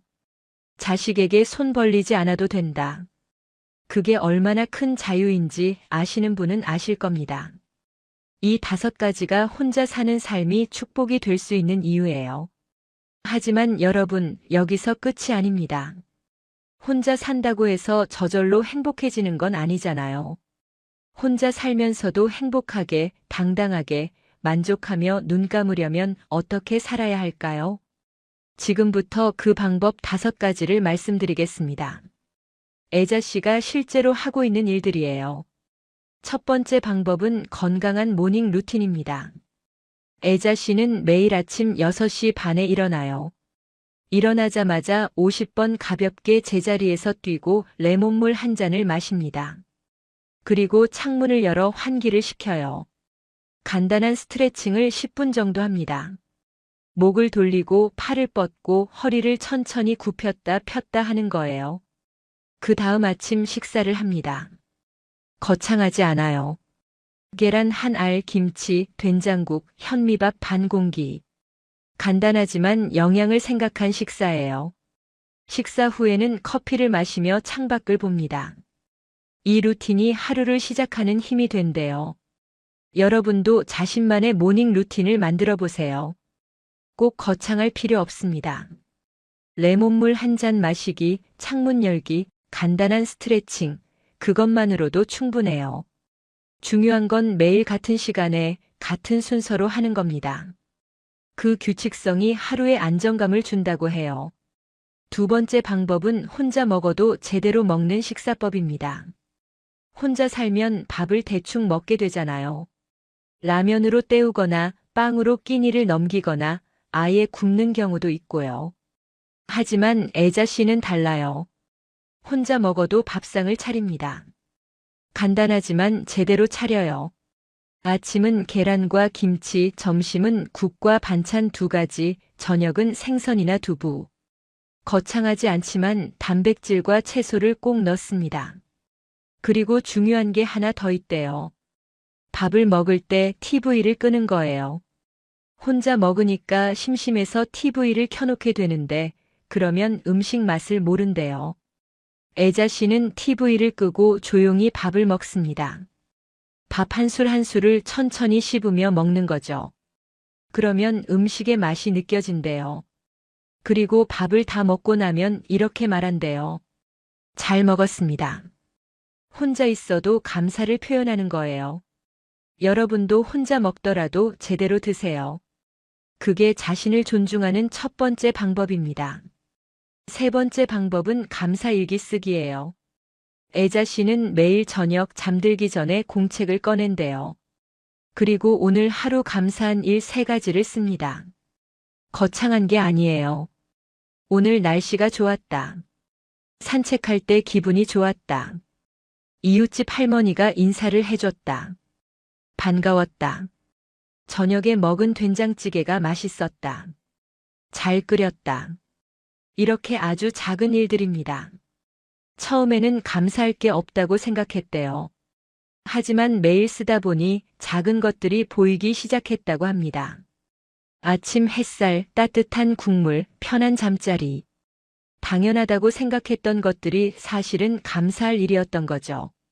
감사 일기를 쓰면 하루가 달라진대요. 부족한 것보다 가진 것이 보여요. 없는 것보다 있는 것이 보입니다. 그러면 마음이 평온해진대요. 여러분도 오늘부터 시작해보세요. 공책 한 권 준비하시고 매일 저녁 감사한 일 3가지만 쓰시면 됩니다. 한 달만 해보세요. 분명히 마음이 달라질 거예요. 네 번째 방법은 취미 활동입니다. 애자 씨는 일주일에 2번 서예를 배우고 1번은 도서관에 가서 책을 읽어요. 취미가 있으면 하루에 기다림이 생긴대요. 수요일에 서예 수업이 있어. 그 생각만으로도 월요일과 화요일을 견딜 수 있다고 합니다. 취미는 꼭 배우는 것일 필요는 없어요. 뜨개질을 하셔도 되고, 그림을 그리셔도 되고, 노래를 부르셔도 되고, 걷기를 하셔도 됩니다. 중요한 건 내가 좋아하는 일을 하는 거예요. 다른 사람이 뭐라 하든 내가 좋으면 돼요. 애자 씨는 말합니다. 서예를 배우면서 처음으로 느꼈어요. 아, 나도 뭔가 잘할 수 있는 게 있구나. 나도 배울 수 있구나. 평생 누군가를 돌보기만 했던 애자 씨가 처음으로 자신을 위해 무언가를 배우는 겁니다. 그게 얼마나 큰 기쁨인지 모른대요. 여러분도 취미를 시작하고 싶으세요? 생각나는 게 있다면 하나 만들어 보세요. 거창할 필요 없습니다. 작은 것부터 시작하세요. 5번째 방법은 규칙적인 산책이에요. 애자 씨는 매일 오후 3시에 산책을 나갑니다. 비가 오나 눈이 오나 가능한 한 매일 나간대요. 동네 공원을 한 바퀴 도는데 30분 정도 걸려요. 걸으면서 애자 씨는 주변을 관찰합니다. 오늘은 은행나무 잎이 노랗게 물들었구나. 저 벤치에 앉아있는 할아버지는 매일 같은 시간에 오시는구나. 저 강아지는 오늘도 주인을 졸졸 따라다니는구나. 걸으면서 보는 풍경이 하루를 풍요롭게 만든대요. 그리고 걷는 것 자체가 건강에 좋잖아요. 다리 근육이 유지되고 혈액순환이 좋아지고 머리가 맑아집니다. 무엇보다 집에만 있으면 우울해지는데 밖에 나가면 기분이 달라진대요. 햇빛을 쏘이는 것만으로도 기분이 좋아진다고 해요. 애자 씨는 산책을 하루의 중심으로 삼습니다. 아침에 일어나면 생각한대요. 오늘도 오후에 산책을 나가야지. 그 생각이 하루를 지탱한대요. 여러분도 규칙적으로 산책하세요. 매일 같은 시간에 같은 길을 걸으시면 됩니다. 그 규칙성이 삶의 리듬을 만들어요. 이 5가지가 애자 씨가 실천하는 혼자 살면서도 행복하게 사는 방법입니다. 거창하지 않아요. 아주 작고 일상적인 일들이죠. 하지만 이 작은 일들이 모여서 하루를 만들고 한 달을 만들고 1년을 만듭니다. 그리고 결국 인생을 만들어요. 여러분, 여기까지 들으시면서 이런 생각하셨을지도 몰라요. 그래도 혼자 사는 건 외로운 거 아닌가요? 맞습니다. 외로워요. 하지만 중요한 질문이 있습니다. 외로움은 나쁜 건가요? 우리는 평생 외로움을 피하려고 살았잖아요. 혼자 있으면 안 된다고 배웠습니다. 누군가와 함께 있어야 한다고 믿었어요. 하지만 저는 오늘 조금 다르게 말씀드리고 싶습니다. 외로움은 나쁜 게 아니에요. 외로움은 인간의 본질입니다. 우리는 결국 혼자 태어나서 혼자 살다가 혼자 떠나요. 조선시대의 학자 정약용은 이런 뜻의 말을 남겼습니다. 사람은 혼자 와서 혼자 간다. 그 사이의 시간을 어떻게 사느냐가 중요하다고요. 그렇습니다. 중요한 건 혼자냐 아니냐가 아니에요. 중요한 건 그 시간을 어떻게 사느냐입니다. 애자 씨는 이제 알아요. 혼자 사는 삶이 외로운 게 아니라 혼자여도 무너지지 않는 삶이 완성이라는 걸요. 독일의 철학자 쇼펜하우어는 이렇게 말했습니다. 홀로 있을 수 있는 사람만이 진정으로 자유롭다. 그 말이 무슨 뜻일까요? 함께 있어야만 행복한 사람은 결국 다른 사람에게 의존하는 삶이에요. 그 사람이 떠나면 무너집니다. 하지만 혼자 있어도 괜찮은 사람은 누구에게도 의존하지 않아요. 그래서 자유로운 겁니다. 애자 씨는 이제 자유롭습니다. 자식이 전화하지 않아도 괜찮아요. 친구가 안 만나줘도 괜찮습니다. 혼자 있어도 괜찮아요. 왜냐하면 애자 씨는 이제 자기 자신과 함께 있는 법을 알거든요. 여러분, 이런 질문 해보신 적 있으세요? 나는 나 자신과 친한가? 많은 분들이 이렇게 대답하실 겁니다. 글쎄요, 생각해 본 적이 없어요. 우리는 평생 다른 사람과 친해지려고 애썼잖아요. 하지만 정작 나 자신과는 친해지지 않았습니다. 그래서 혼자 있으면 외로운 거예요. 나 자신이 낯설거든요. 하지만 혼자 사는 삶은 나 자신과 친해지는 시간입니다. 애자 씨는 이제 자기 자신을 알아요. 아침에 뭘 먹고 싶은지, 오후에 뭘 하고 싶은지, 저녁에 어떤 기분인지 모두 압니다. 그래서 혼자 있어도 외롭지 않은 거예요. 혼자 사는 삶은 실패가 아닙니다. 혼자 사는 삶은 완성이에요. 인생은 결국 혼자 떠나는 길입니다. 중요한 건 혼자 남았는가가 아니라 혼자여도 무너지지 않는가예요. 그리고 그 힘은 다른 사람이 주는 게 아닙니다. 스스로 만드는 거예요. 여러분, 여기까지 들으시면서 어떤 생각이 드셨어요? 잠시 멈추고 스스로에게 질문해 보실래요? 나는 지금 혼자 있는 시간이 두렵습니까? 아니면 누군가와 함께 있어도 외롭습니까? 만약 후자라면 그건 진짜 외로움입니다. 가장 외로운 건 혼자 있을 때가 아니에요. 가장 외로운 건 함께 있는데도 혼자라고 느낄 때입니다. 애자 씨가 그랬어요. 가족이 있을 때 오히려 더 외로웠대요. 말을 해도 들어주지 않고 존재해도 보이지 않고 함께 있어도 혼자였습니다. 하지만 지금은 달라요. 진짜 혼자지만 외롭지 않습니다. 왜냐하면 스스로와 함께 있거든요. 여러분께 한 가지 더 질문 드릴게요. 만약 내일 하루를 온전히 나를 위해 써도 된다면 무엇을 하고 싶으세요? 생각해 보세요. 아무 눈치도 안 보고, 아무 설명도 안 하고, 오직 나를 위한 하루. 뭘 하고 싶으세요? 많은 분들이 빨리 대답하지 못하십니다. 왜냐하면 평생 그런 질문을 자신에게 해본 적이 없거든요. 하지만 그 질문에 답할 수 있을 때 비로소 우리는 자유로워집니다. 애자 씨는 이제 답을 알아요.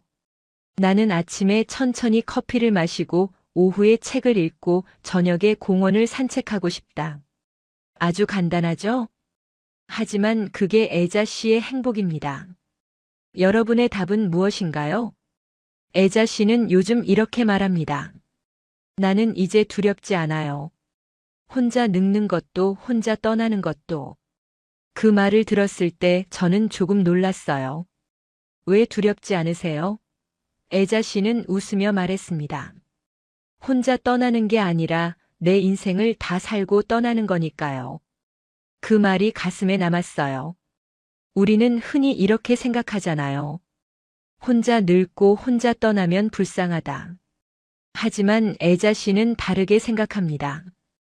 혼자 늙고 혼자 떠나는 게 아니라 내 인생을 내가 완성하고 떠나는 거다.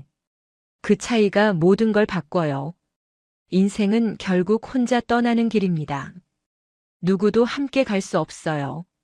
중요한 건 떠날 때 후회하지 않는 겁니다. 나는 내가 원하는 대로 살았다.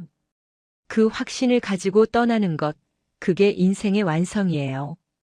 애자 씨는 이제 그 확신을 가지고 있습니다.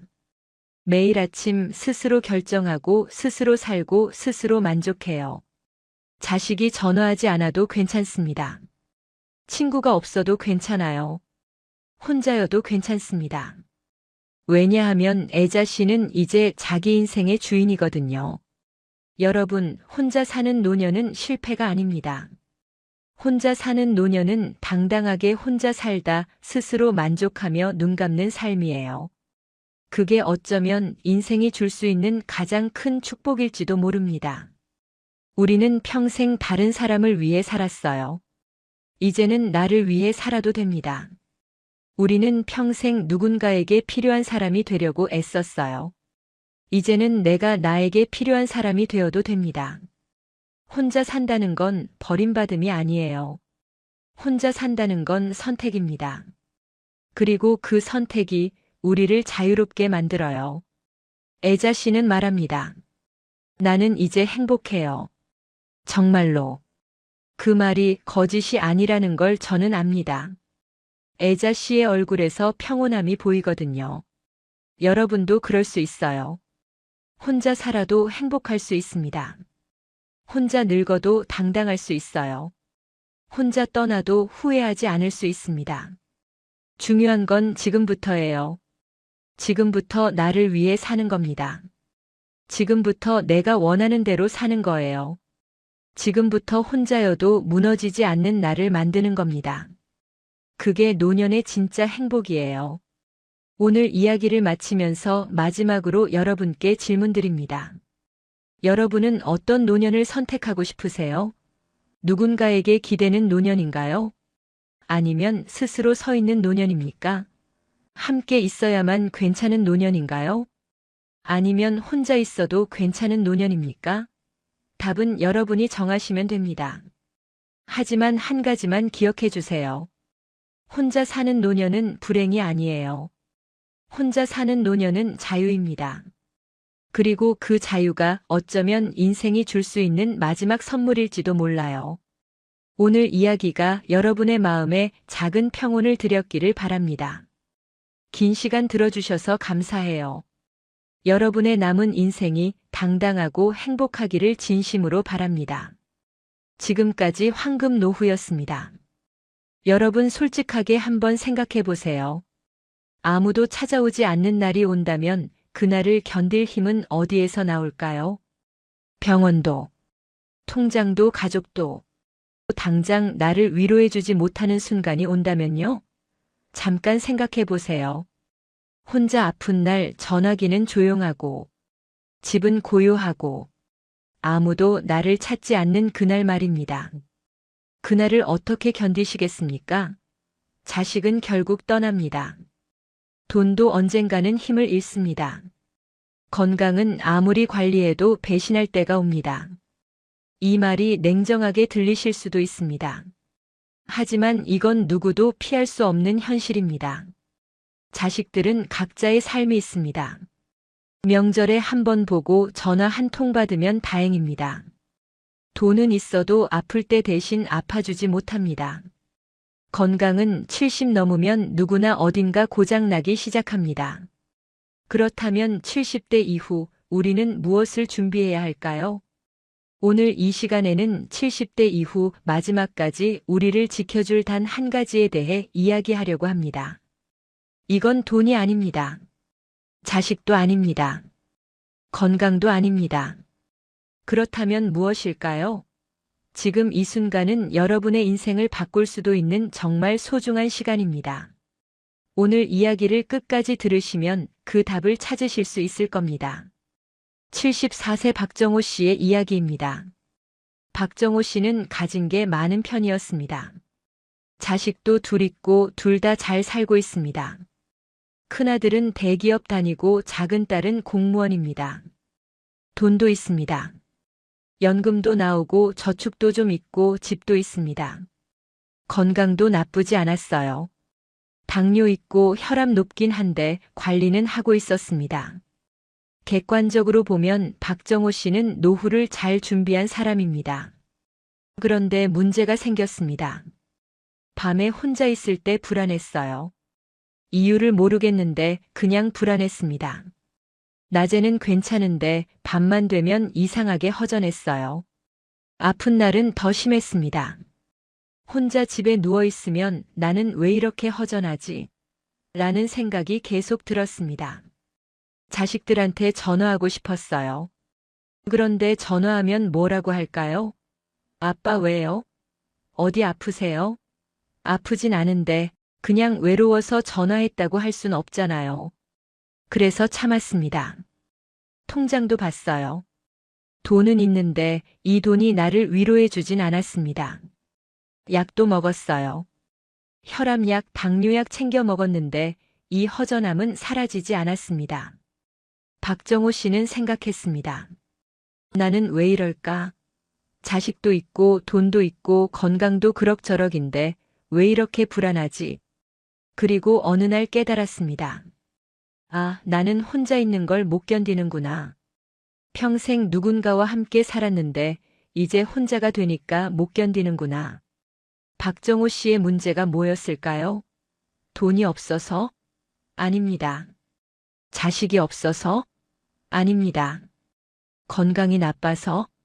그것도 아닙니다. 문제는 혼자 버티는 힘을 준비하지 않았다는 겁니다. 평생 누군가에게 기댔습니다. 젊을 땐 부모님, 결혼하고는 배우자, 자식 키울 땐 자식. 항상 누군가가 옆에 있었어요. 그런데 이제 그 누군가가 없습니다. 혼자가 됐어요. 그런데 혼자 있는 법을 몰랐던 겁니다. 이제 다른 분의 이야기를 들려드리겠습니다. 78세 김순덕 씨의 이야기입니다.